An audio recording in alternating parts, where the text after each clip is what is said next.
pusaka-pusaka Majapahit itu banyak di Gunung Lawu, Jonas. Oh, Karena dibawa sama raja terakhir. Dipercaya seperti itu, Jonas. Seperti Bapak Jokowi, itu juga ada wahyu keprabannya, Jonas. Itu kalau orang Jawa namanya unsur mistiknya ada, Jonas.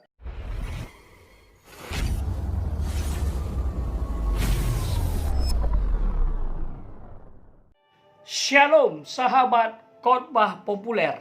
Yesus yang populer harus dikhotbahkan.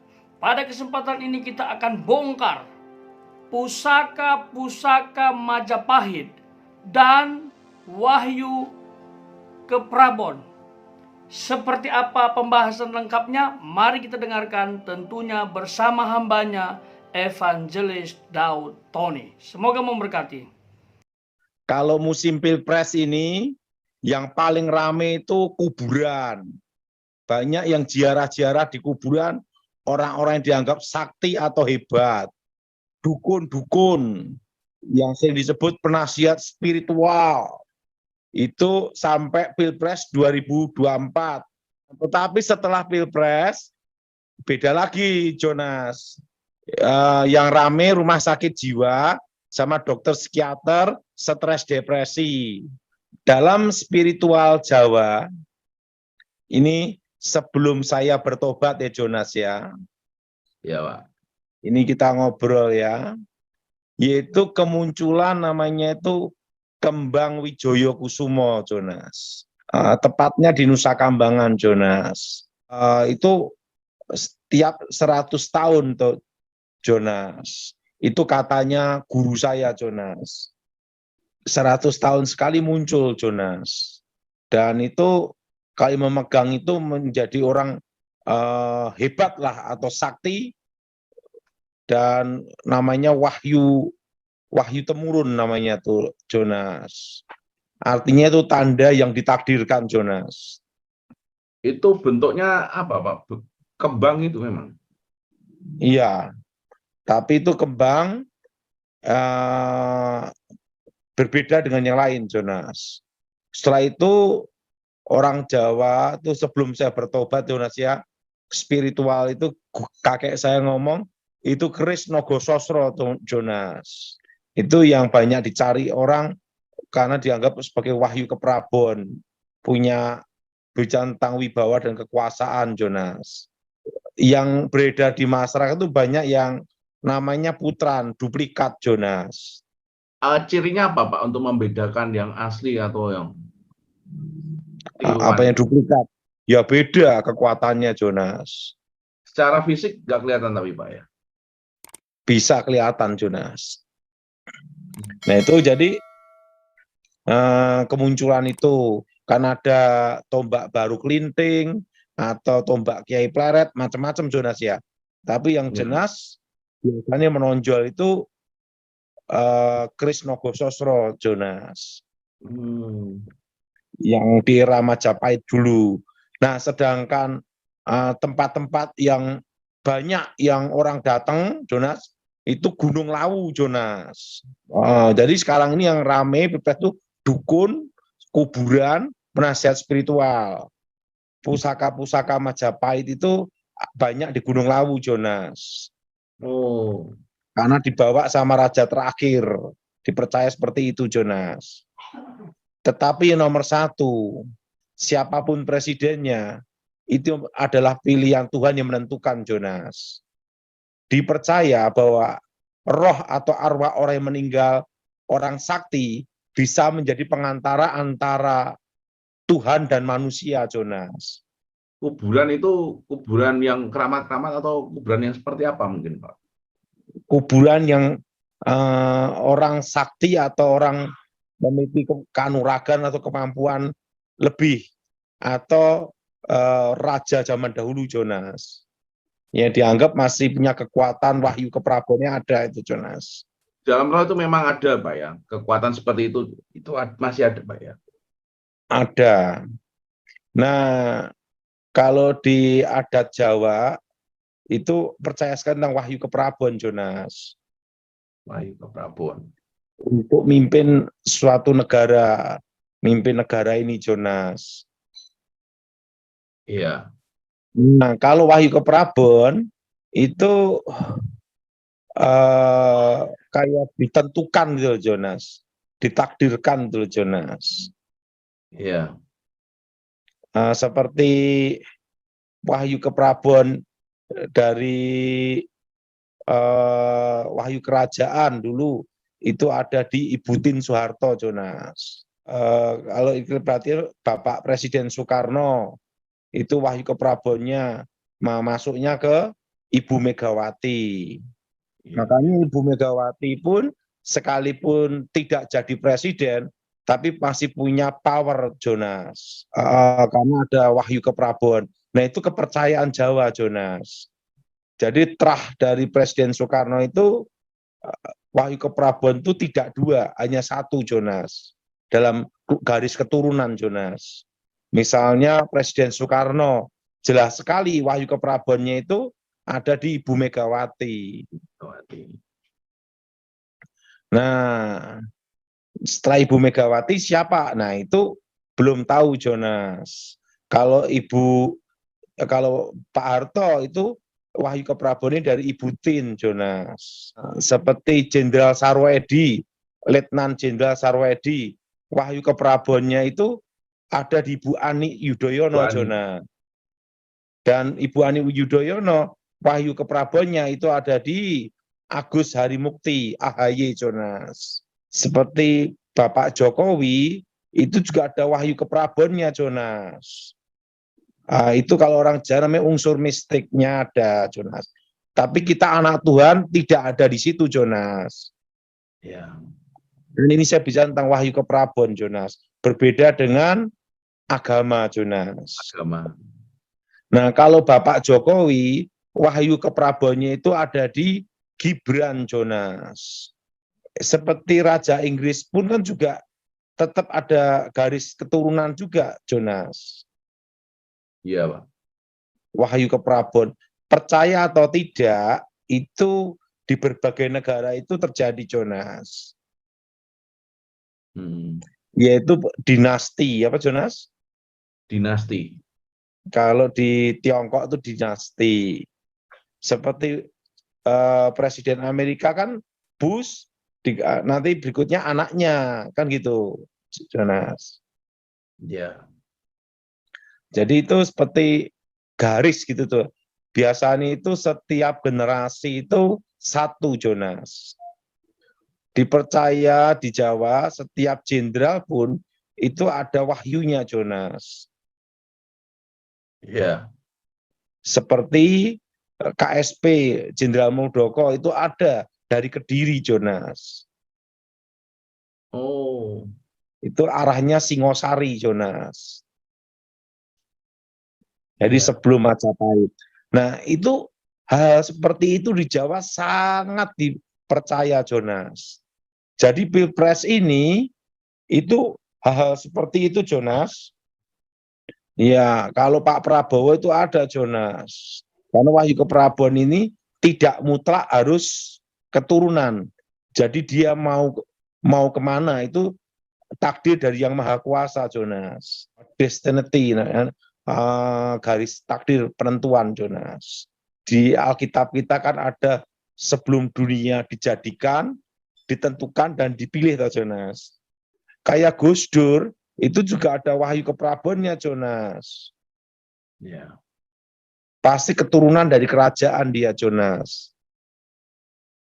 Nah, Wahyu ke Prabon ini selalu berhubungan dengan darah kerajaan, Jonas. Apakah ada ciri-ciri khusus, Pak, dari seseorang ini ditentukan ini layak dalam atau Wahyu ke Prabon itu, Pak? Kalau saya tahu, Jonas, percaya atau tidak, Ibu Megawati pun wahyunya itu juga ada, Jonas. Ada di Ibu Puan Maharani. Itu kebanyakan terahnya itu dari Majapahit, Jonas. Oh. Terahnya dari Majapahit, dan di Majapahit itu dipercaya itu Solo, Mangkunegaran itu, Jonas ya, sama Jogja, Jonas. kalau dari omongan guru saya dulu, guru saya sebelum saya bertobat, bahwa akan muncul kembang Wijoyo Kusumo setiap 100 tahun.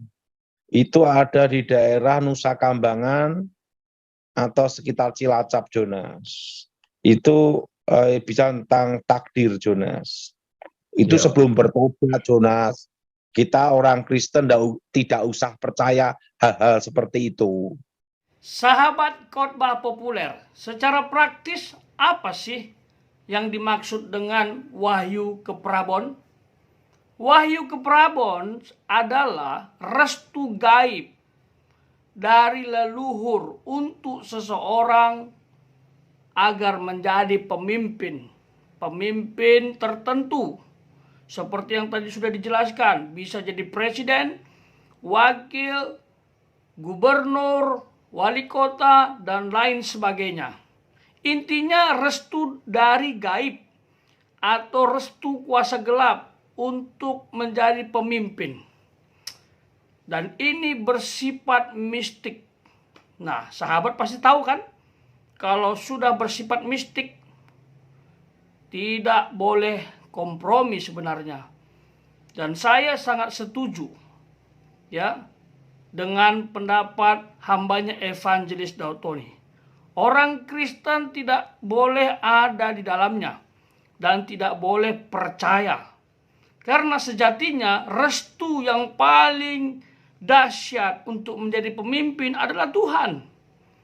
Ya, hanya Tuhan yang berhak untuk menjadikan seseorang sebagai pemimpin di tempat tertentu. Karena tidak ada satu pemimpin pun tanpa sepengetahuan dan tanpa seizin Tuhan. Ya, itu kita harus tahu. Jadi bahasa yang lebih baik adalah Tuhan yang memberi, Tuhan juga yang mengambil. Bahkan Tuhan juga yang menggagalkan. Tuhan lebih tahu siapa yang berhak, siapa yang layak untuk menjadi pemimpin Indonesia. Saya percaya Indonesia akan semakin maju, semakin hebat, tetapi butuh seorang pemimpin yang tepat. Dan yang paling tepat, kita berserah kepada Tuhan, karena dialah restu terbaik. Bukan kuasa gelap, bukan gaib. Ya, jadi hati-hati. Ini adalah pergumulan buat kita. Karena menjelang Pilpres atau pemilu tahun 2024, banyak sekali orang menggunakan jalan alternatif yang mereka anggap pantas, dan ini jalan pintas. Ya, hati-hati. Kita harus kenali calon pemimpin yang akan kita pilih. Jangan sampai dia melakukan ini.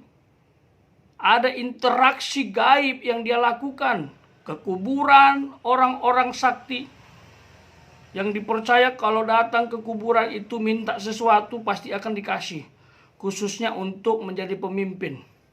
Yang lebih ekstrim ada juga pesugihan. Datang ke tempat tertentu, mempersembahkan sesuatu dan minta untuk menjadi pemimpin atau pejabat. Untuk pesugihan saya sudah jelaskan di video saya sebelumnya, ya, dicek saja. Ada 5 jenis pesugihan yang sangat populer di Indonesia. Dan ingat, orang yang seperti ini jikalau memimpin suatu daerah sangat berbahaya. Rakyat akan menderita. Ya, akan menderita. Kenapa? Ada kutuk yang akan terjadi. Ya, ini hukum, ya. Hukum Allah. Kutuk itu identik dengan kuasa gelap. Tapi berkat identik dengan Allah atau Tuhan. Ya, jadi jangan main-main. Dan akan ada tumbal yang diminta oleh kuasa gelap itu, supaya apa yang diminta itu tepat dan cepat terrealisasi. Itu. Kalau bicara tentang tumbal, banyak ya. Bisa binatang, bisa juga manusia. Itu yang sudah sangat ekstrim. Banyak kita dengar di berita-berita sampai dia persembahkan anaknya. Salah satu organ ininya, tubuhnya diambil, dipersembahkan kepada oknum yang memberi sesuatu kepada dia, alias iblis. Mintalah kepada Tuhan saja segala sesuatu, termasuk kepemimpinan. Kalau memang Tuhan restui kita, pasti kita akan jadi pemimpin. Ya, jadilah pemimpin karena didorong oleh Tuhan. Jangan jadi pemimpin karena didorong oleh keserakahan. Ya, yang ada nanti daerah yang dipimpin itu tidak akan maju. Tidak akan maju karena kutuk itu penghambat berkat. Ya, kutuk penghambat berkat. Bagaimana mungkin berkat Allah tercurah sedangkan pemimpinnya telah berdosa, membangun interaksi dengan kuasa gelap? Ya, semogalah banyak anak Tuhan di tempat dia memimpin, sehingga bisa didoakan oleh anak-anak Tuhan ini, daerahnya tetap tercurah berkat Tuhan. Kalau nggak ada anak-anak Tuhan berdoa di daerah tersebut, waduh, bahaya. Daerah itu akan terasa gersang. Ya, macam tak ada kehidupan. Ya, rakyatnya bisa saling menyakiti. Banyak sekali interaksi gaib. Itu masalah besar. Jadi stop melakukan interaksi dengan roh yang menyamar atau arwah orang mati saat pemilu. Ya, siapapun itu, bahkan bukan saja saat pemilu. Ya, di luar pemilu pun, atau tujuan apa begitu yang hendak kita capai, jangan sekali-kali. Ya, jangan percaya. Percayalah kepada Allah saja. Singgawe urip. Hanya Allah yang bisa memberkati secara murni tanpa pamrih. Karena Dia yang menciptakan kita. Ya, jadi datanglah kepada Tuhan saja. Katakan, Tuhan, ini aku. Apa yang harus kukerjakan? Kalau Tuhan bilang engkau akan jadi pemimpin untuk Indonesia, katakan, siap, aku siap untuk diutus. Atau kemana kita Tuhan mau utus? Nggak harus jadi pemimpin juga. Tapi yang jelas, kita menjadi berkat, nama Tuhan dipermuliakan. Tuhan Yesus memberkati.